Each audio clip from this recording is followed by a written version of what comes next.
വറഹ്മത്തുള്ളാഹ്. കേൾക്കുന്നുണ്ടോ സഹോദരങ്ങളെ? ബിസ്മില്ലാഹ് വൽഹംദുലില്ലാഹ്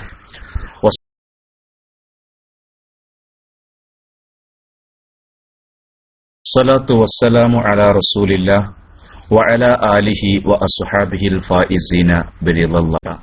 സഹോദരങ്ങളെ, വളരെ കുറഞ്ഞ സമയം മാത്രമാണ് ഇനി മഗ്‌രിബിന്റെ മുമ്പ് നമുക്കുള്ളത്.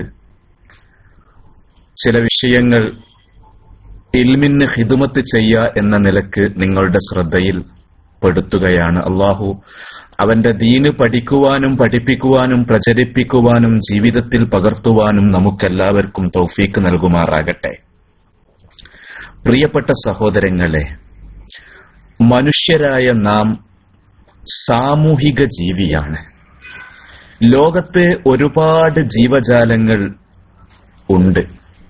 പക്ഷേ അവരിൽ മനുഷ്യർ മാത്രം സാമൂഹ്യ ജീവിയാണ്. ഒരു മനുഷ്യന് ഒറ്റയ്ക്ക് ജീവിക്കാൻ ഒരിക്കലും കഴിയൂല. കാടുകളിലുള്ള കുരങ്ങന്മാര്, സിംഹം, അതുപോലെ നാട്ടിൻപുറത്തുള്ള പൂച്ചകൾ, ഇവർക്കൊക്കെ ഒറ്റയായി ജീവിക്കാം. മനുഷ്യരായ നമുക്ക് ഒരിക്കലും ഒറ്റയ്ക്ക് ജീവിക്കാൻ കഴിയൂല. എപ്പോഴും സാമൂഹ്യമായ ഇടപെടലുകൾ നമുക്കാവശ്യമാണ്.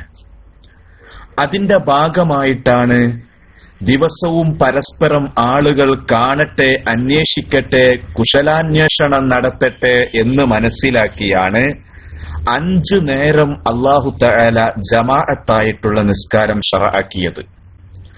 അപ്പൊ ജമാഅത്തായിട്ടുള്ള നിസ്കാരം ശറഅക്കപ്പെടുമ്പോൾ സാധാരണ കാണുന്ന ആളുകളെ 5 സമയം കാണും. ഒരു സമയം ഒരാളെ കണ്ടില്ലെങ്കിൽ അയാൾ എവിടെ പോയി എന്ന് അന്വേഷിക്കും. അപ്പൊ അയാൾ അസുഖമാണ് എന്ന് അറിഞ്ഞാൽ അവിടെ ഒരു രോഗസന്ദർശനം എന്നുള്ള സുന്നത്ത് നടക്കും. അങ്ങനെ പരസ്പരം ബന്ധങ്ങൾ ഊട്ടിയുറപ്പിച്ചുകൊണ്ട് ജീവിക്കാനാണ് മനുഷ്യരായ നമ്മെ ഈ ലോകത്തേക്ക് വിട്ടിരിക്കുന്നത്. അപ്പൊ 5 നേരം ജമാഅത്തായിട്ടുള്ള നിസ്കാരങ്ങളിൽ പള്ളിയുടെ അടുത്തുള്ള ആളുകൾ മാത്രമാണ് പരസ്പരം കണ്ടുമുട്ടുക. പള്ളിയുടെ ദൂരെ കുറെ ആളുകൾ താമസിക്കുന്നുണ്ട്. അവരെ നമുക്ക് കാണണമെന്നുണ്ടെങ്കിൽ ദിവസവും കാണൽ നടക്കൂല. ആഴ്ചയിലൊരിക്കലേ അവരെ കാണാൻ പറ്റുകയുള്ളൂ. അതുകൊണ്ട് അല്ലാഹു തആല ആഴ്ചയിൽ ഒരുമിച്ച് കൂടാൻ വേണ്ടി ഒരു ജുമുഅ നിസ്കാരം നമുക്ക് പാസാക്കുകയാണ്. അതുകൊണ്ടാണ് ഒരു നാട്ടിൽ അനാവശ്യമായി ഒന്നിലധികം ജുമുഅകൾ നടത്തരുത് എന്നും ശരീഅത്ത് നിഷ്കർഷിക്കുന്നത്. പക്ഷെ അങ്ങനെയാകുമ്പോഴും കുറെ ആളുകൾ പ്രവാസികളായിരിക്കും, കുറെ ആളുകൾ അതുപോലെ വിദേശത്തായിരിക്കും, ജോലിത്തിരക്കിലായിരിക്കും. അപ്പൊ അവരും കൂടി കാണാൻ വേണ്ടി ആഴ്ചയിൽ അവരെ കാണൽ നടക്കൂല. അതുകൊണ്ട് വർഷത്തിലൊരിക്കലെങ്കിലും അവരെ കാണട്ടെ, പരിചയം പുതുക്കട്ടെ, കുശലാന്വേഷണം നടത്തട്ടെ എന്ന് മനസ്സിലാക്കിയ റബ്ബ് കൊല്ലത്തിൽ ഒരിക്കൽ നമുക്ക് 2 പെരുന്നാളുകളും തന്നിരിക്കുകയാണ്. ഈ 2 പെരുന്നാൾക്ക് പല ഭാഗങ്ങളിൽ ജോലി ചെയ്യുന്നവര്, പ്രവാസികൾ, ജോലിത്തിരക്കുള്ള ആളുകൾ എല്ലാവരും ബന്ധുവീട്ടുകളിലും കുടുംബങ്ങളിലും വന്ന് പരസ്പരം നമ്മൾ ഒറ്റയ്ക്ക് ജീവിക്കുന്നവരല്ല. ഇനിയും വരട്ടെ, ലോകത്തിന്റെ വിവിധ ഭാഗങ്ങളിൽ മുസ്ലിമീങ്ങളുണ്ട്. അവരുമായി ഒന്ന് കാണാനും അവരെപ്പറ്റി മനസ്സിലാക്കുവാനുമാണ് അല്ലാഹു തആല ഒരു ഇന്റർനാഷണൽ ഇബാദത്ത് അഥവാ ഹജ്ജ് നമുക്ക് ജീവിതത്തിൽ ഒരിക്കലെങ്കിലും അത് ചെയ്യണം എന്ന് അല്ലാഹു തആല പാസാക്കിയിരിക്കുകയാണ്. ഇത് ഹജ്ജ് ലോകത്തിന്റെ എല്ലാ ഭാഗത്തുമുള്ള മുഅ്മിനീങ്ങളെ പ്രതീക്ഷിച്ചിട്ടാണ് ഹജ്ജ് വെച്ചതെങ്കിൽ ചില സമയത്ത് നമുക്ക് ഇതര ജീവജാലങ്ങളും കൂടി നമ്മളെ പ്രാർത്ഥനയിലും നിസ്കാരങ്ങളിലും ഉൾക്കൊള്ളിക്കേണ്ടി വരും. അത് അവരും കൂടി ബാധിക്കുന്ന ആവശ്യമാകുമ്പോൾ, ഉദാഹരണം പറയാ, മഴയെ തേടുന്ന നിസ്കാരം. മഴയെ തേടുന്ന നിസ്കാരം നടത്തപ്പെടുന്നത് എപ്പോഴാ? ജലക്ഷാമം അനുഭവപ്പെടുമ്പോൾ, അല്ലെങ്കിൽ ജലം ഉപയോഗശൂന്യമാകുമ്പോൾ. അങ്ങനെയാകുമ്പോ മഴയെ തേടുന്ന നിസ്കാരത്തിന് നിങ്ങൾ എത്തിച്ചേരേണ്ടത് എങ്ങനെയാണ്? നിങ്ങൾ എല്ലാ ജീവജാലങ്ങളെയും വളർത്തുമൃഗങ്ങളെയും കൂട്ടിയിട്ടായിരിക്കണം നിങ്ങൾ മഴയെ തേടുന്ന നിസ്കാരത്തിന് വരേണ്ടത് എന്ന് ശരീഅത്ത് പ്രത്യേകം പറയുകയാണ്. അപ്പൊ നമ്മൾ അങ്ങനെ നോക്കുമ്പോൾ അള്ളാഹു നമുക്ക് തന്ന ഇബാദത്തുകൾ വളരെ സിസ്റ്റമാറ്റിക്കായി നമ്മുടെ ബന്ധങ്ങളും ബാധ്യതകളും ഊട്ടിയുറപ്പിക്കാൻ വേണ്ടിയാണ്.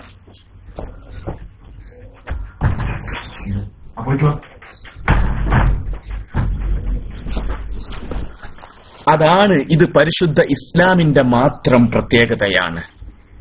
ഇനി നമ്മൾ ഇതുകൊണ്ട് നോക്ക്, നിങ്ങൾ കോഴിക്കുഞ്ഞുങ്ങൾ അതുപോലെ ഇതര ജീവജാലങ്ങൾ മുഴുവനും പിറന്നു വീഴുമ്പോൾ അവർക്ക് സ്വന്തമായി ചലിക്കാനും ഭക്ഷണം കഴിക്കാനും ഇതിന്റെ അമ്മയാണ് എന്നുള്ള തിരിച്ചറിവും കൊടുത്തിട്ടാണ് അള്ളാഹു മറ്റെല്ലാ ജീവജാലങ്ങളെയും പടക്കുന്നത്. മനുഷ്യർ അങ്ങനെയല്ല. മനുഷ്യർ അങ്ങോട്ടും ഇങ്ങോട്ടും ആശ്രയിക്കണം. അതുകൊണ്ട് തന്നെ അല്ലാഹു തആല എന്താ ചെയ്തത്? വല്ലാഹു അഖ്റജകും മിൻ ബുത്തൂനി ഉമ്മഹാതികും ലാ തഅലമൂന ശൈആ. ഒരു കാര്യവും അറിയാതെയാണ് നിങ്ങളെ ഉമ്മയുടെ ഗർഭാശയത്തിൽ നിന്ന് പുറത്തേക്ക് കൊണ്ടുവന്നത് എന്ന് ഖുർആൻ പറഞ്ഞില്ലേ? ഖുലിഖൽ ഇൻസാനു ദഈഫ.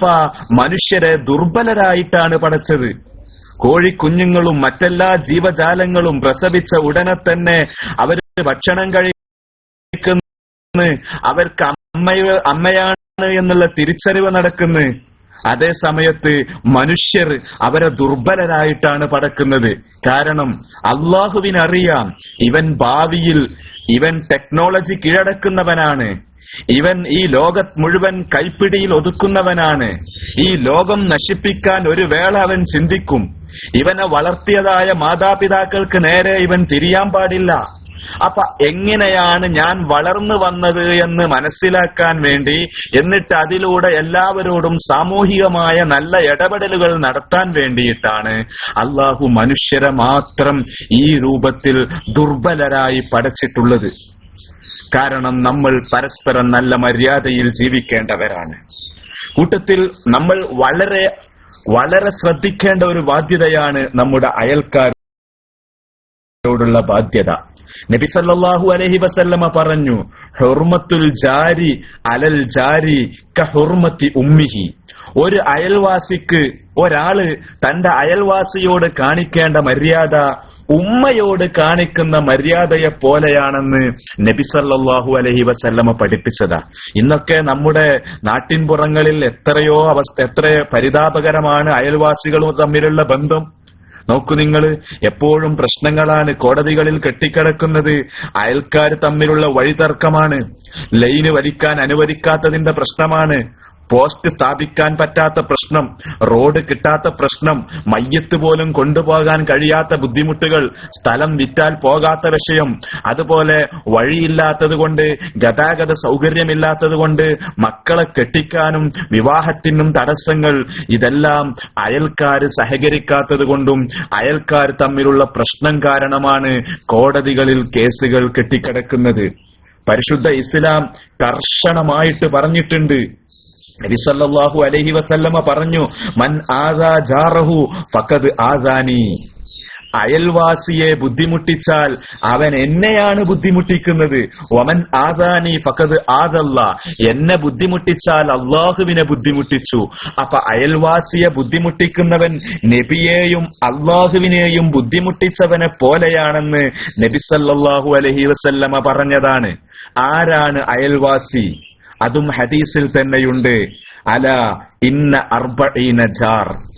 40 കുടുംബം, 40 നമ്മുടെ അടുത്തുള്ള 40 വീടുകളാണ് അയൽവാസികൾ എന്ന്. ഈ 40 വീട് എന്ന് പറഞ്ഞാൽ ഈ ഹദീസ് ഇമാം സുഹരി റളിയല്ലാഹു അൻഹു വിശദീകരിച്ച് എങ്ങനെയാ? 40 യുംന വ 40 യുസ്ര വ 40 അമാമം വ 40 ഖൽഫ. ഇടതും വലതും മുമ്പിലും ബാക്കിലും 4 ഭാഗത്തുമുള്ള 40 വീടുകൾ. അപ്പൊ എത്രയായി? മൊത്തം 40 ആകുമ്പോൾ 160ഓളം വന്നു അല്ലെ? 160 അല്ലേ? അത്രയും വീടുകൾ നമ്മുടെ അയൽവാസികളാണ് എന്നാണ് നബി സല്ലല്ലാഹു അലൈഹി വസല്ലമ പഠിപ്പിച്ചത്. അയൽക്കാരുമായിട്ടുള്ള ബന്ധം അത് നിർണായകമാണ്. ഒരിക്കലും അയൽവാസിയെ നമ്മൾ അകറ്റാനോ ഒഴിവാക്കാനോ പാടില്ല. എബ്രഹാം ലിങ്കൻ ഒരിക്കൽ പറഞ്ഞു, We can live without our friends, but not without our neighbors. നമ്മുടെ കൂട്ടുകാരില്ലാതെ നമുക്ക് ജീവിക്കാം, but not without our neighbors. അയൽക്കാരില്ലാതെ ഒരിക്കലും നമുക്ക് ജീവിക്കാൻ കഴിയൂ എന്ന്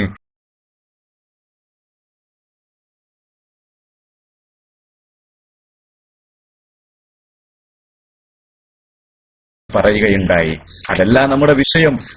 ആരെയാണെങ്കിൽ ഫഅഹ്ദിലഹു മിൻഹ, അതിൽ നിന്ന് നിന്റെ അയൽവാസിക്ക് നീ ഒരൽപ്പം ഹദിയ ചെയ്യണം.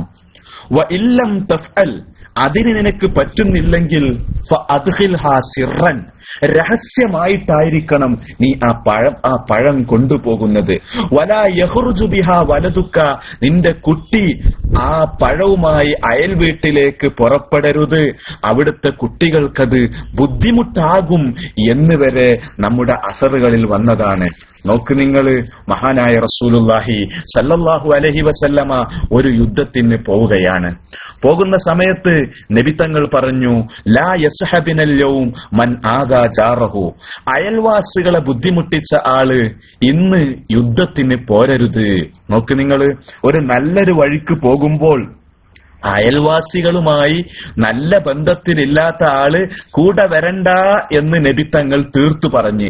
അപ്പൊ ആരെങ്കിലും അങ്ങനെ ഉണ്ടോ എന്ന് ചോദിച്ചപ്പോ ഒരാള് എഴുന്നേറ്റ് ഫഖാല റജുലും മിനൽ ഖൗമി, കൗമിൽ നിന്നുള്ള ഒരാള് എഴുന്നേറ്റ് പറഞ്ഞ് അന ബുൽതു ഫി അസ്ലി ഹാഇത്തി ജാരി, എന്റെ അയൽക്കാരന്റെ മതിലിന്റെ അരുവിൽ ഞാൻ മൂത്രമൊഴിച്ചിട്ടുണ്ട്. ഫഖാല റജുലും മിനൽ ഖൗമി, കൗമിൽ നിന്നുള്ള ഒരാള് പറഞ്ഞു. ഇത്തരം വിഷയങ്ങളാകുമ്പോ ആളെ പേര് പറയൂല, അത് ഹദീസിന്റെ ഒരു ശൈലിയാണ്. മോശമായൊരു സംഗതിയാണെങ്കിൽ ആളെ പേര് പറയൂല. ഇത് മീഡിയയും ശ്രദ്ധിക്കേണ്ട കേസാണ്. എന്ത്, ഇത്തരം മോശമായ സംഗതികളാണെങ്കിൽ ആളുകളുടെ പേര് പറയാൻ പാടില്ല.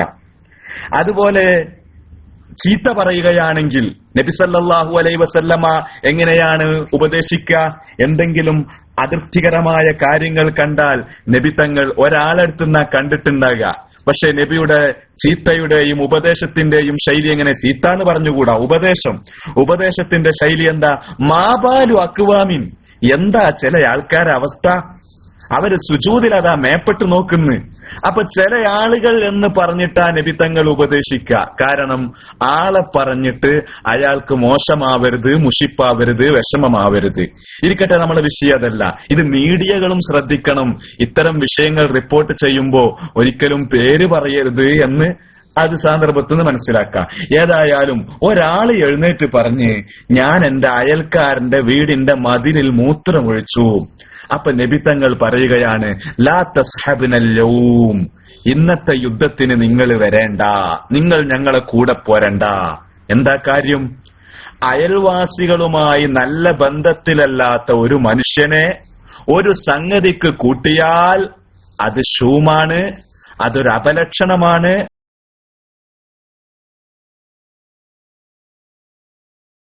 അതുകൊണ്ട് മറ്റുള്ളവർക്ക് അല്ലാഹു അലൈഹി വസല്ലമ മറ്റൊരു സംഭവം കൂടി പറയാം. ഇതിപ്പോ അയൽവാസിയുടെ വീടിന്റെ മതിലിന്റെ മുരട്ടിൽ അടിഭാഗത്ത് മൂത്രമൊഴിച്ചതാ. നമ്മുടെയൊക്കെ പല വീടുകളിലും എന്താ നടക്കുന്നത്? അപ്പുറത്തെ കുട്ടി അവരെ മുറ്റത്ത് കാഷ്ടിച്ചു കഴിഞ്ഞാൽ അത് ഇലയെടുത്ത് കോരി ഇപ്പുറത്തെ തൊടുവിലേക്കിടും. അവിടെ കുപ്പി പൊട്ടിയാൽ ആ കുപ്പി ഈ വീട്ടുകാരുടെ ആ ബോർഡറിന്റെ അടുത്ത്, അവിടെ ഏതായാലും ആൾപെരുമാറ്റം ഇല്ലാത്തത് കൊണ്ട് അവിടെ കാട് കെട്ടിക്കിടക്കുന്നുണ്ടാകും. ആ കാട്ടിൽ കൊണ്ടുപോയി ആ പൊട്ടിയ കുപ്പിയും പൊട്ടിയ ട്യൂബും എല്ലാം കൊണ്ടുവരും. അങ്ങനെ പിന്നീട് അവിടെ മക്കളൊക്കെ വീടുണ്ടാക്കുന്ന സമയത്ത് JCB വെച്ചിട്ടൊക്കെ മാന്തുമ്പോൾ ആ കുപ്പിച്ചില്ലുകൾ മുഴുവനുമായി ഇങ്ങോട്ട് പുറത്തേക്ക് വരികയാണ്. അതുപോലെ ബേസിൽ നിന്ന് വരുന്ന വെള്ളം, അടുക്കളയിൽ നിന്ന് വരുന്ന വെള്ളം, ഈ വെള്ളം മുഴുവൻ നമ്മൾ എങ്ങോട്ടാ? മുകൾ ഭാഗത്ത് പൊരയുള്ളവരാണെങ്കിൽ സ്വാഭാവികമായിട്ടും അത് താഴോട്ടാ ചാടുക. താഴോട്ടുള്ള പറമ്പ് മറ്റൊരാളുടെ പറമ്പായിരിക്കും, അവരുടെ പറമ്പിന്റെ അവസാന സ്ഥലവുമായിരിക്കും. അവിടെ ആൾപെരുമാറ്റം ഉണ്ടാകൂല, അവിടെ അത്യാവശ്യം കാട് കെട്ടിയിട്ടുണ്ടാകും. അങ്ങോട്ട് നമ്മൾ വിടുകയാണ്. ഏതായാലും പൊരുത്തമില്ലെങ്കിൽ, തൃപ്തിയുണ്ട് എന്ന് നമുക്ക് തോന്നുന്നില്ലെങ്കിൽ ഇതെല്ലാം ഒഴിവാക്കണം. കാരണം അയൽവാസികളുമായിട്ടുള്ള നല്ല ബന്ധം ഇതില്ലെങ്കിൽ വേറെ എന്ത് ഇബാദത്തുണ്ടായിട്ടും കാര്യമില്ല. അയൽവാസികളുമായി നല്ല ബന്ധത്തിലല്ലാത്തൊരു മനുഷ്യൻ എത്ര ഇബാദത്തും ചെയ്തിട്ട് കാര്യമില്ല എന്നത് മനസ്സിലാക്കി തരുന്ന മറ്റൊരു ഹദീസ് നിങ്ങൾ കേട്ടോ. ഖാല റജുലുൻ യാ റസൂലല്ലാഹ്, നബിയേ, ഇന്ന ഫുലാനത്ത തുദ്കറു മിൻ കസ്റത്തി സ്വലാത്തിഹാ വ സദഖത്തിഹാ വ സിയാമിഹാ. നബിയെ, ഇന്ന പെണ്ണ്, ഈ പെണ്ണ് നല്ലോണം നിസ്കരിക്കുന്നു, നല്ലോണം സ്വതക്കയും കൊടുക്കുന്നു, നല്ലോണം നോമ്പ് അനുഷ്ഠിക്കുന്നു. വൈറ അന്നഹ തുഅദി ജീറാനഹ ബിലിസാനിഹ, പക്ഷെ നാവ് കൊണ്ട് അയൽവാസികളെ ദ്രോഹിക്കുന്നു. അവിടെയും കണ്ടോ, ഇന്ന ഫുലാന, ഇന്നാലിന്ന പെണ്ണ്, പേര് അവിടെയും പറയൂല.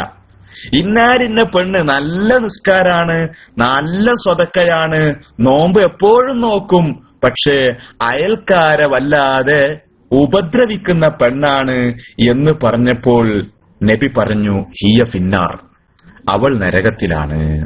എന്തുകൊണ്ടാ നരകം? എത്ര ഇബാദത്തുണ്ട് അവൾക്ക്, എല്ലാമുണ്ട്, പക്ഷെ അവൾ നരകത്തിലാണ്. വേറൊരു പെണ്ണ്, വ ഇന്ന ഫുലാന തുദ്കറു മിൻ കില്ലത്തി സ്വലാത്തിഹാ വ സിയാമിഹാ, ആ പെണ്ണ് നിസ്കാരം കുറവാണ്, നോമ്പും കുറവാണ്, പക്ഷേ വലാ തുഅദി ജീറാനഹ, അയൽക്കാർക്ക് അവളെ കൊണ്ട് ശല്യമൊന്നുമില്ല. നബി തങ്ങൾ പറഞ്ഞു, ഹിയ ഫിൽ ജന്ന, അവൾ സ്വർഗത്തിലുമാണ് എന്ന് നബി സല്ലല്ലാഹു അലൈഹി വസല്ലമ പറഞ്ഞു. പ്രിയപ്പെട്ട സഹോദരങ്ങളെ, വളരെ ശ്രദ്ധിക്കണം. നമ്മൾ എന്തെല്ലാം അമലുകൾ നമ്മൾ ചെയ്യുമ്പോഴും ഇത്തരം ശരീഅത്ത് വിലക്കിയ സംഗതികൾ ഉണ്ടെങ്കിൽ ആ അമലുകൾ മുഴുവൻ വെറുതെയായി പോവുകയാണ്. അതുകൊണ്ട് കാര്യം കിട്ടൂല എന്നാണ് ഇത്തരം ഹദീസുകൾ പഠിപ്പിക്കുന്നത്. മഹാനായ അബൂ ഹനീഫ റളിയല്ലാഹു അൻഹു, അബൂ ഹനീഫ തങ്ങളുടെ അയൽവാസി ഒരു ചെരിപ്പ് തുന്നുന്ന ആളാണ്. അദ്ദേഹം പഴയ സാധനങ്ങളൊക്കെ എടുക്കുന്ന മനുഷ്യനാണ്. ആ മനുഷ്യൻ രാത്രിയായാൽ കള്ള് കുടിച്ച് ഭയങ്കര പാട്ടും ബഹളവും തെറിയും വിളിക്കുന്ന സമയം, രാത്രി മുത്താല ചെയ്യുന്ന, രാത്രി നിന്ന് നിസ്കരിക്കുന്ന അബൂ ഹനീഫ റളിയല്ലാഹു അൻഹുവിന് ഇത് അരോചകമായി. പക്ഷെ അബൂ ഹനീഫ റളിയല്ലാഹു അൻഹു അയൽവാസിയല്ലേ, പറഞ്ഞാൽ പ്രയാസമായിരിക്കും, അതൊരു അയൽക്കാരന് ബുദ്ധിമുട്ടുണ്ടാക്കും എന്ന് മനസ്സിലാക്കിയ അബൂ ഹനീഫ തങ്ങൾ തൽക്കാലം മൗനം അവലംബിച്ചു. പക്ഷേ കുറച്ചു കഴിഞ്ഞപ്പോൾ പിന്നെ ഇദ്ദേഹത്തിന്റെ ശബ്ദമൊന്നും കേൾക്കുന്നില്ല. പാതിരയായിട്ടും ഇദ്ദേഹം സ്ഥിരമായി പാട്ടുപാടുന്ന മനുഷ്യന്റെ ശബ്ദം കേൾക്കാതെയായപ്പോ അബൂ ഹനീഫ റളിയല്ലാഹു അൻഹു ഇദ്ദേഹത്തെ അന്വേഷിച്ചു. അപ്പൊ പറഞ്ഞു, അഖദഹുൽ ഉസുസ്, രാജാവിന്റെ ഗൂർക്കകൾ അദ്ദേഹത്തെ കൊണ്ടുപോയി. ഗൂർക്ക എന്ന് പറഞ്ഞാൽ അറിയായിരിക്കുമല്ലോ, അങ്ങാടിയിലൊക്കെ ഉണ്ടാവുമല്ലോ, പാതിരാക്ക് വടിയും ടോർച്ചും ഒക്കെ എടുത്തിട്ട് അങ്ങോട്ട് എല്ലായിടത്തും ഇങ്ങനെ ടോർച്ചടിച്ച് നോക്കുന്നൊരു ടീം, ഗൂർക്ക എന്ന് പറയും, മനസ്സിലായിട്ടുണ്ടാകും. ഏതായാലും രാജാവിന്റെ ഗൂർക്കകൾ വന്ന് ഇദ്ദേഹത്തെ കൊണ്ടുപോയി എന്ന് അബൂ ഹനീഫ തങ്ങളോട് പറഞ്ഞപ്പോ അബൂ ഹനീഫ തങ്ങൾ ടെൻഷനായി. അബൂ ഹനീഫ തങ്ങളെ രാജാവിന്റെ അടുത്തേക്ക് ചെന്ന് അബൂ ഹനീഫ തങ്ങൾ പുറത്തെത്തിയിട്ടുണ്ട് എന്ന് അറിഞ്ഞപ്പോൾ ഉടൻ വൻ സ്വീകരണമൊരുക്കി. കാരണം അബൂ ഹനീഫയെ പോലെയുള്ളൊരു പണ്ഡിതൻ, ഇന്നത്തെ പണ്ഡിതന്മാരമാര് ഇവരെ പിന്നാലെ നടക്കല്ലല്ലോ, അധികാരികളുടെയും മന്ത്രിമാരുടെയും പിന്നാലെ നടക്കുന്ന സ്വഭാവം ആർക്കില്ല? പഴയകാല ഇമാമിങ്ങൾക്കില്ല. ഇല്ല എന്ന് മാത്രമല്ല, സത്യം അവര് തുറന്നു പറയുമ്പോൾ ഒരു വേള അധികാരത്തിന്റെ കസേരകൾ വരെ കുലുങ്ങാൻ തുടങ്ങും. അതല്ലേ മഹാനായ അനസ് റളിയല്ലാഹു അൻഹു നബി തങ്ങളുടെ ഖാദിമായിരുന്ന അനസ് റളിയല്ലാഹു അൻഹുവിനെ വിളിച്ചില്ലേ? അനസ് റളിയല്ലാഹു അൻഹു ഹജ്ജാജ് ഇബ്നു യൂസുഫിന്റെ കിരാതമായ പ്രവർത്തനത്തെ പറ്റി പ്രസംഗിച്ചു. അവൻ ലഅനത്താക്കപ്പെട്ട ആളാണ് എന്ന രൂപത്തിൽ കടുത്ത ശാസിച്ച അനസ് റളിയല്ലാഹു അൻഹുവിന്റെ വോയിസ് കൊട്ടാരത്തിലെത്തി. എത്തിയപ്പോൾ എന്തുണ്ടായി? അനസ് റളിയല്ലാഹു അൻഹുവിനെ വിളിപ്പിച്ചു, ഹജ്ജാജ് ഇബ്നു യൂസുഫ് വിളിപ്പിച്ചു. വിളിച്ചിട്ട് അനസ് തങ്ങളോട് ചോദിച്ചു, നിങ്ങൾ എന്നെ പറ്റി ഇങ്ങനെ പറഞ്ഞിട്ടുണ്ടോ? ആ പറഞ്ഞിട്ടുണ്ട്, ഇനിയും പറയും എന്ന് പറഞ്ഞ്. അപ്പൊ ചോദിച്ച്, എന്നാൽ നിങ്ങൾ അങ്ങനെ പറഞ്ഞോ? അങ്ങനെ പറഞ്ഞോ എന്ന് ചോദിച്ചപ്പോ, നിനക്ക് ഇന്നെ ഒന്നും തൊടാൻ കഴിയൂല, നബി തങ്ങളുടെ ഖാദിമാണ് ഞാന്, നബി തങ്ങൾ എനിക്കൊരു ദുആ പഠിപ്പിച്ചു തന്നിട്ടുണ്ട്, അത് ചൊല്ലിയിട്ടാണ് ഞാൻ ഇറങ്ങിയിരിക്കുന്നത്, നിനക്ക് എന്ത് ചെയ്യാൻ പറ്റും എന്നെ ഈ അനസിനെ തൊടാൻ കഴിയൂല എന്ന് അനസ് റളിയല്ലാഹു അൻഹു പറയുകയുണ്ടായി. ഇരിക്കട്ടെ, പറഞ്ഞു വന്നത് അബൂ ഹനീഫ തങ്ങള് തന്റെ അയൽക്കാരനെ രാജാവ് പിടിച്ചു കൊണ്ടുപോയി എന്നറിഞ്ഞപ്പോൾ കൊട്ടാരത്തിലെത്തുകയാണ്. അബൂ ഹനീഫ തങ്ങൾ കൊട്ടാരത്തിലെത്തിയിട്ടുണ്ട് എന്ന് അറിഞ്ഞപ്പോൾ സജീവമായ സ്വീകരണ ചടങ്ങായി. ഞാൻ പറഞ്ഞില്ല, ഇത് കാരണം ഇതാണ്. കാരണം ഇവരൊന്നും പോകൂല. ഉഖ്റവിയായ ആലിമീങ്ങള് ഇങ്ങനെ കാണുന്ന മന്ത്രിമാരെടുത്തുക്കും അവിടെ ഇവിടെ യാതൊരു ആവശ്യമില്ലാതെ ഇങ്ങനെ ചാടിക്കേറൂല. അതുകൊണ്ട് തന്നെ അബൂ ഹനീഫ തങ്ങൾ എത്തിയപ്പോൾ വലിയ സ്വീകരണം. അബൂ ഹനീഫയോട് ചോദിച്ചു, എന്താ അബൂ ഹനീഫ തങ്ങളെ നിങ്ങൾ ഇവിടെ വരാൻ കാരണം? അപ്പൊ പറഞ്ഞു, എന്റെ അയൽക്കാരനെ കാണുന്നില്ല. ഇവിടുത്തെ ഗൂർഖകൾ, രാജാവിന്റെ കൂർക്കകൾ വന്ന് പിടിച്ചു കൊണ്ടുപോയി എന്നാ പറഞ്ഞത്. അപ്പോ ഉടൻ ചോദിച്ചു, പേര് ചോദിച്ചു. പേര് പറഞ്ഞു കൊടുത്തു. ആ പേര് പറഞ്ഞു കൊടുത്തപ്പോ രാജാവ് പറഞ്ഞു, അബൂ ഹനീഫയുടെ അയൽക്കാരനെ എന്നാ പിടിച്ചുകൊണ്ടുപോയത്? ഇന്നലെ പിടിച്ചത്. എന്നാൽ ഉടൻ അദ്ദേഹത്തെ വിടണം. അദ്ദേഹത്തെ മാത്രമല്ല, ഇന്നലെ രാത്രി ആരൊക്കെ പിടിച്ചു കൊണ്ടുവന്നിട്ടുണ്ടോ അവരെ മുഴുവനും വിടണം. അത് അബൂ ഹനീഫയോടുള്ള ആദരവാണ് എന്ന് രാജാവ് പറയുകയുണ്ടായി. അങ്ങനെ അദ്ദേഹത്തെ വിട്ട് രാജാവ് അബൂ ഹനീഫ തങ്ങള് വീട്ടിലെത്തിയപ്പോഴേക്കും ഈ അയൽക്കാരൻ പൊട്ടിക്കരഞ്ഞു വന്നുകൊണ്ട് പറഞ്ഞ്, അബൂ ഹനീഫ തങ്ങളെ, അയൽവാസി പൊട്ടിക്കരഞ്ഞുകൊണ്ട് പറയാണ്, അബൂ ഹനീഫ തങ്ങളെ, നിങ്ങളുടെ രാത്രിയിലുള്ള ഇബാദത്തും മുത്താലഴയും നിസ്കാരവും എന്നെ കൊണ്ട് ഡിസ്റ്റർബായി അല്ലേ? നിങ്ങൾ അതെല്ലാം ക്ഷമിച്ച് ഇതുവരെ കഴിഞ്ഞല്ലോ. നിങ്ങൾ എന്നോട് ക്ഷമിക്കണം. ഇനി എന്റെ ജീവിതത്തിൽ അങ്ങനെ ഉണ്ടാവൂല എന്ന് പൊട്ടിക്കരഞ്ഞ് ആ മനുഷ്യൻ അബൂ ഹനീഫ റളിയല്ലാഹു അൻഹുവിന്റെ മുമ്പിൽ വന്ന് വീണ് കരഞ്ഞു പറഞ്ഞു. കാരണം എന്താ? അബൂ ഹനീഫ തങ്ങള് അദ്ദേഹത്തെ രാജാവിന്റെ ജയിലിൽ നിന്ന് മോചിപ്പിക്കാൻ പോയി. ഞമ്മളാണെങ്കി എന്താ പറയാ, കിടക്കട്ടെ, ഒരാഴ്ച മുമ്പ് വേണ്ടിന്ന് ഇതെന്താ എത്ര വൈകിപ്പോയത്, കുറച്ചേരം ജയിലിലാണ്ട് കിടക്കട്ടെ. അത് മാത്രല്ല, നമ്മൾ തന്നെ ആയിരിക്കും കംപ്ലൈന്റും കൊടുക്കുക.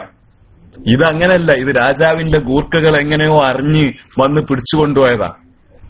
അപ്പൊ കണ്ടില്ലേ, അബൂ ഹനീഫ തങ്ങളുടെ ആ ഒരു സമീപനം കൊണ്ട് ആ അയൽവാസി, കള്ളുകുടിയനായ തമ്മാടിയായി ജീവിച്ചിരുന്ന ആ അയൽക്കാരൻ നല്ല മനുഷ്യനായി മാറി. നമ്മുടെ അയിമ്മത്തിന്റെ ഒക്കെ ആ ഒരു സമീപനം കൊണ്ടാണ് ഇസ്ലാമിലേക്ക് വന്നത്. ഇസ്ലാമിലേക്ക് ആളുകൾ വരുന്നത് ഇത്തരം പ്രവർത്തനങ്ങളും മുസ്ലിമീങ്ങളുടെ ഇത്തരം സമീപനവും കാരണമാണ് ഇസ്ലാമിലേക്ക് ആള് വരിക. നമ്മള് മുത്തഇലാവാതെ നമ്മൾ കുറെ പ്രസംഗം ഒന്ന് വേറെ, ജീവിത ശൈലി ഒന്ന് വേറെ, അതാകുമ്പോൾ ആരും ആകർഷിക്കൂല. ഇത്തരം നല്ല ലീഡേഴ്സ്, അതാണ് ഇസ്ലാമിന്റെ വലിയ മുതൽക്കൂട്ട്. അതുകൊണ്ട് ആണ് ഒരുപാട് ആളുകൾ ഇസ്ലാമിലേക്ക് കടന്നു വന്നത്. ഇങ്ങനെ ഞാൻ പറഞ്ഞു വന്നത്, നമ്മൾ മനുഷ്യർ സാമൂഹ്യ ജീവിയാണ്. പരസ്പരം നമ്മൾ ആശ്രയിക്കണം, പരസ്പരം സഹകരിക്കണം. എന്നാലേ ഈ ഭൂമിയിൽ നമുക്ക് ജീവിക്കാൻ പറ്റുകയുള്ളൂ. ആരും ആരെയും ചീറ്റ് ചെയ്യാൻ പാടില്ല. ഒരു ചെരുപ്പ് കടക്കാരൻ ആ ചെരുപ്പ് കടക്കാരന്റെ കടയിലേക്ക് ചെരുപ്പ് വാങ്ങാൻ പോയാൽ അവൻ കൊള്ളലാഭം എടുക്കും. ഒരു ഉദാഹരണമാണ്. ഇനി ക്ലാസ് റൂമിൽ ആരെങ്കിലും ചെരുപ്പ് കച്ചവടം ഉണ്ടെങ്കിൽ ഇനി ഒന്നും പറയണ്ട, ഒരു ഉദാഹരണം പറഞ്ഞതാ. ചെരുപ്പ് കടക്കാരന്റെ കടയിൽ പോയാൽ അവൻ ചെരുപ്പിന് കള്ളലാഭം എടുക്കുന്നു. ആ കള്ളലാഭം കൊള്ളലാഭം ഇത് എടുത്താൽ ഓൻ അള്ളാഹു വെറുതെ വിടുവോ? ഓന് ഡ്രസ്സ് വേണ്ടേ? ഓന് ചെരുപ്പിന്റെ കടയല്ലേ ഉള്ളൂ. ഓന് ഡ്രസ്സ് വേണം. ഡ്രസ്സിന് വേണ്ടി ഓൻ അപ്പുറത്ത് ഏതെങ്കിലും ടെക്സ്റ്റൈൽസിൽ ചെന്നാലോ ഓനെ വെറുതെ വിടുവോ? അവിടെയും കൊള്ളലാഭം എടുക്കൂലേ? അവിടെയും കൊള്ളലാഭം എടുക്കും. എന്നാൽ ടെക്സ്റ്റൈൽസുകാരനെ വെറുതെ വിടുവോ? അയാളുടെ മക്കൾക്ക് അസുഖം വന്നു കഴിഞ്ഞാൽ ഹോസ്പിറ്റലിൽ പോണം. ചെറിയ അസുഖം ഉണ്ടാവുള്ളൂ, അതിന് 10 ടെസ്റ്റിന് ഡോക്ടർ എഴുതി തന്നിട്ടുണ്ടാവും. കാരണം എന്താ? ഈ എക്യുപ്മെന്റ്സ് ഒക്കെ വാടകയ്ക്ക് കൊടുക്കുന്നതാണ്. അതിന് വാടക കൃത്യമായിട്ട് കൊടുക്കണം. അപ്പൊ പരമാവധി ആളുകളെ ടെക്സ്റ്റ് ചെയ്യണം. റിസൾട്ട് പോസിറ്റീവ് ആയാലും നെഗറ്റീവ് ആയാലും ടെക്സ്റ്റ് മുറ പോലെ നടക്കണം. അപ്പോഴേ എക്യുപ്മെന്റ്സിന് വാടക കൊടുക്കാൻ പറ്റുള്ളൂ. ഇങ്ങനെ എല്ലാ ഭാഗത്തും കൊള്ളലാഭമാണ്, എല്ലാ ഭാഗത്തും ചീറ്റിംഗ് ആണ്. അങ്ങനെയാകുമ്പോ എങ്ങനെ ഈ സാമൂഹിക ജീവിതം മുന്നോട്ട് പോവുക? ഖുർആൻ വ്യക്തമായി പറഞ്ഞതല്ലേ, വൈലുൽ മുത്തഫിഫീൻ, അളത്തത്തിലും തൂക്കത്തിലും കുറവ് വരുത്തുന്നവർക്ക് കടുത്ത ശിക്ഷയുണ്ട്. അതുപോലെ അല്ലദീനഹും യുറാഊന വ യംനഊനൽ മാഊൻ, ആവശ്യ സാധനങ്ങൾ കടം കൊടുത്ത് ആവശ്യ സാധനങ്ങൾ ഉപയോഗത്തിന് വാങ്ങിയിട്ട് അത് തിരിച്ചു കൊടുക്കാത്ത ആൾക്കാർ. ഇങ്ങനെ ഒരുപാട് വിഷയങ്ങൾ. എന്താ ചോദിച്ചത്? പള്ളിക്ക് പിരിച്ച് നോളജ് സിറ്റി ഉണ്ടാക്കാമോ? അതെങ്ങനെ ഉണ്ടാക്കുക? ഇബ്നു ഹജറുൽ ഹൈത്തമി തങ്ങൾ, നമ്മുടെ വിഷയം മാറരുത്, ഫത്താവൽ കുബ്രയിൽ പറയുന്നുണ്ട്, ഒരു വിഷയത്തിന് വേണ്ടി പിരിച്ച പൈസ ആ വിഷയത്തിന് വേണ്ടി മാത്രമേ വിനിയോഗിക്കാവൂ. ആ വിഷയത്തിന് ഇപ്പോൾ അവിടെ ആവശ്യമില്ലെങ്കിൽ ഭാവിയിൽ ആവശ്യമുണ്ടോ എന്ന നിലക്ക് അവിടെ എടുത്തു വെക്കണം. ഭാവിയിൽ ആവശ്യം ഇല്ല എന്നാണെങ്കിൽ അതേ ആവശ്യമുള്ള മറ്റൊരു സ്ഥലത്തേക്ക് നീക്കം ചെയ്യുക എന്നല്ലാതെ വകമാറ്റി ചെലവഴിക്കാൻ ഇസ്ലാമിൽ പറ്റൂല. ഇബ്നു ഹജറുൽ ഹൈത്തമി തങ്ങൾ അവിടുത്തെ ഫത്താവൽ കുബ്രയിൽ ആ വിഷയം പറയുന്നുണ്ട്. ഇരിക്കട്ടെ, അത് നമ്മുടെ വിഷയമല്ല. അപ്പൊ നമ്മൾ പറഞ്ഞു വന്നത്, പിന്നെ ജാഫർ സാഹിബ് ടെക്സ്റ്റ് ചെയ്തപ്പോ അതിന് മറുപടി പറഞ്ഞു വന്നത് നമ്മൾ സാമൂഹ്യ ജീവികളാണ്. നമ്മൾ പരസ്പരം അങ്ങോട്ടും ഇങ്ങോട്ടും ചീറ്റ് ചെയ്യാൻ പാടില്ല, വഞ്ചിക്കാൻ പാടില്ല, പറ്റിക്കാൻ പാടില്ല, ചൂഷണം ചെയ്യാൻ പാടില്ല. ഇന്ന് എല്ലാ മേഖലകളിലും അതാണ് നടക്കുന്നത്. ഇപ്പോ ഒരു കടയിൽ പോയി, ഫ്രൂട്ട്സിന്റെ കടയിലോ വെജിറ്റബിൾസിന്റെ കടയിലോ നമ്മൾ ചെന്ന് നമ്മൾ കാശ് കൊടുത്തിട്ടാണ് സാധനം വാങ്ങുന്നത്. എന്നാൽ നമ്മെ സെലക്ട് ചെയ്യാൻ അവർ വിടുവോ? അവര് വിടുന്നില്ല. അവര് പെറുക്കി തരുന്നത് നമ്മൾ വാങ്ങിക്കൊള്ളണം. നമ്മെ സെലക്ട് ചെയ്യാൻ പല കടകളിലും വിടുന്നില്ല. എന്താ അത് വലിയ തട്ടിപ്പല്ലേ?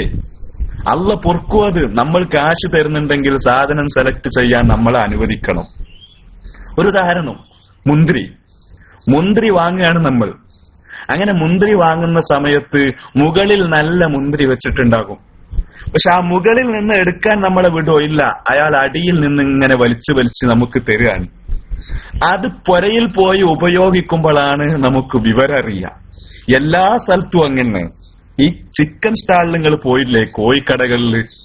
കോഴിക്കടയിൽ പോയി ചോദിച്ചാൽ നിങ്ങൾക്ക് കോഴി വേണം. എത്ര? 1.5 കിലോന്റെ കോഴി വേണം, 2 കിലോന്റെ കോഴി വേണം.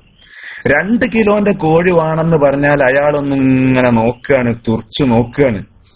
നോക്കിയിട്ട് ആ മൂലിന്നൊരു കോഴിനെ എടുത്തിട്ട് കൊണ്ടുവരും. അപ്പൊ നമ്മളെ വിചാരം എന്താ? ഇത് സംഭവം നമ്മളെ വിചാരം ഈ നമ്മൾ പറഞ്ഞ 1.5 കിലോന്റെ കോഴി ആ മൂലക്ക് പോയിരിക്കുകയാണ് എന്നാണ്. അതല്ല. സംഭവം എന്താന്ന് വെച്ചാൽ ആ മൂലയിലിരിക്കുന്ന കോഴി അസ്രായേലിനെയും കാത്തു നിൽക്കുകയാണ്. അത് നല്ല ആരോഗ്യമുള്ള കോഴികളൊക്കെ ഇവിടെ ഈ അറ്റത്ത് വന്ന് തിന്നുന്നുണ്ട്. ദൂരെ മാറി നിൽക്കുന്ന ആളെന്തോ കുഴപ്പമുണ്ട്, സുഖമില്ലാതെ അവിടെ നിൽക്കുകയാണ്. അതുകൊണ്ടാണ് ആ മൂലി പോയിട്ട് ഒരു കോഴിനെ പിടിച്ചു കൊണ്ടിരുന്നത്. നമ്മളെ വിചാരം എന്താ? നമ്മൾ പറഞ്ഞ തൂക്കത്തിന്റെ കോഴി അവിടെ ദൂരത്താണുള്ളത്, ഇവിടെ അടുത്തൊന്നും ഇല്ല എന്ന് മനസ്സിലാക്കുകയാണ്. ഇരിക്കട്ടെ സഹോദരങ്ങളെ, എല്ലാ മേഖലകളിലും പറ്റിക്കലും ഹറാമായ രൂപത്തിൽ പൈസ ഉണ്ടാക്കലും ഒക്കെ വ്യാപകമായതുകൊണ്ടാണ് അസുഖങ്ങൾ കൂടുന്നത്, ഇബാദത്തുകൾ സ്വീകരിക്കപ്പെടാത്തത്, ദുആക്ക് ഉത്തരം കിട്ടാത്തത്, അതുപോലെ കുട്ടികൾ മോശമാവുന്നത്. എങ്ങനെ കുട്ടികൾ നന്നാവുക? കുട്ടികൾക്ക് നല്ല ഭക്ഷണം കൊടുത്താലല്ലേ കുട്ടികൾ നന്നാവുള്ളൂ. നല്ല ഭക്ഷണം കൊടുത്ത് ഹലാലായ ഭക്ഷണം കൊടുത്താലേ മക്കൾ നന്നാവുള്ളൂ. പെട്രോൾ ഒഴിക്കേണ്ട വണ്ടിയിൽ പെട്രോൾ ഒഴിക്കണം. മണ്ണെണ്ണ കലർത്തിയ പെട്രോൾ ഒഴിച്ചു കഴിഞ്ഞാൽ പിന്നെ വണ്ടി കേടുവരും. വണ്ടി പിന്നെ നന്നാക്കാൻ കഴിയൂല, വണ്ടി കേടുവരും. കാരണം കമ്പനി പറഞ്ഞതെന്താ?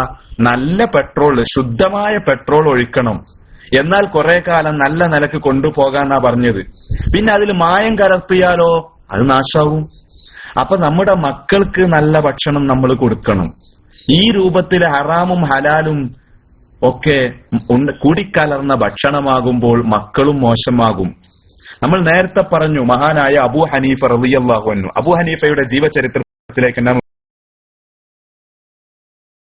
നമുക്ക് തിരിച്ചു വരാം. കൂഫയിൽ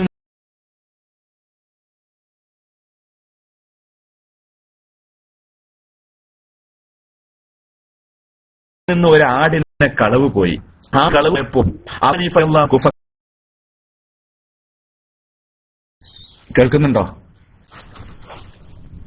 കേൾക്കുന്നില്ലേ? അപ്പൊ അബൂ ഹനീഫ റളിയല്ലാഹു അൻഹു ആളുകളെ വിളിച്ച് അന്വേഷിച്ചു, ഈ കൂഫയിൽ ഒരു ആട് എത്ര കാലം ജീവിക്കും? അബൂ ഹനീഫ റളിയല്ലാഹു അൻഹുവിന് വിവരം കിട്ടി കൂഫയിലെ ഇപ്പോഴത്തെ അന്തരീക്ഷത്തിൽ 7 വർഷം ഒരു ആട് ജീവിക്കുമെന്ന് മനസ്സിലാക്കിയപ്പോൾ അബൂ ഹനീഫ റളിയല്ലാഹു അൻഹു ആ 7 കൊല്ലം പിന്നെ ആട്ടുമാംസം കഴിച്ചിട്ടില്ല. നോക്ക് നിങ്ങള്, അത് നമ്മളെ മസ്അല എന്താ? മസ്അല അങ്ങനെ ഒരു ആട് കളവ് പോയത് കൊണ്ട് നമുക്ക് കിട്ടുന്ന ഈ ആട്ടിറച്ചി ആ കളവ് പോയ ആടിന്റേതാവാൻ സാധ്യതയുണ്ടെങ്കിൽ പോലും ഉപയോഗിക്കൽ ഹറാമല്ല. ഇത് കളവ് പോയ ആടാണ് എന്ന് ഉറപ്പായാൽ മാത്രമേ അതിനെ ഉപയോഗിക്കൽ ഹറാമുള്ളൂ. പക്ഷേ ഇത് ഞാൻ ഇനി കഴിക്കുന്ന ആട്ടിറച്ചി ഏതാണെങ്കിലും ആ കളവ് ചെയ്യപ്പെട്ട ആടിന്റെ മാംസമാകാൻ സാധ്യതയുണ്ടല്ലോ എന്ന് മനസ്സിലാക്കിയ അബൂ ഹനീഫ തങ്ങൾ 7 വർഷം ആട്ടിറച്ചി കഴിച്ചിട്ടില്ല എന്നാണ് ചരിത്രങ്ങൾ പറയുന്നത്. വളരെ ശ്രദ്ധിക്കണം, നമ്മൾ വളരെ ശ്രദ്ധിക്കേണ്ട ഒരു വിഷയമാണ് ഈ അയൽക്കാരുമായിട്ടുള്ള ബന്ധങ്ങൾ. നബി സല്ലല്ലാഹു അലൈഹി വസല്ലമ പറഞ്ഞു, മൻ കാന യുഅ്മിനു ബില്ലാഹി വൽ യൗമിൽ ആഖിർ, അല്ലാഹുവിനെ കൊണ്ടും അന്ത്യനാൾ കൊണ്ടും വിശ്വസിക്കുന്നവർ ഫൽയുക്രിം ജാറഹു, അവനവന്റെ അയൽക്കാരനെ ബഹുമാനിക്കട്ടെ എന്ന് നബി തങ്ങൾ പഠിപ്പിച്ചിട്ടുണ്ട്. അപ്പോ നമ്മുടെ സാമൂഹ്യ ജീവിതത്തിൽ എല്ലാവരോടുമുള്ള ബന്ധങ്ങൾ നമ്മൾ നിലനിർത്തണം. ആ ബന്ധങ്ങൾ നിലനിർത്തിയാലേ ഉത്തമ മനുഷ്യരായി ഈ ഭൂമിയിൽ നമുക്ക് ജീവിക്കാൻ കഴിയുകയുള്ളൂ. അള്ളാഹു നമുക്ക് തൗഫീക്ക് നൽകുമാറാകട്ടെ. ഇനി ഇൻഷാ അല്ലാഹ് മറ്റൊരു സമയത്ത് നമുക്ക് വേറൊരു വിഷയം പറയാം. റബ്ബ് കബൂലാക്കി തരുമാറാകട്ടെ. നിങ്ങൾ എല്ലാവരും ദുആ ചെയ്യണമെന്ന് വസിയത്ത് ചെയ്തുകൊണ്ട് അസ്സലാമു അലൈക്കും വറഹ്മത്തുള്ളാഹി. മൈക്ക് റിലീസ് ചെയ്യുന്നു.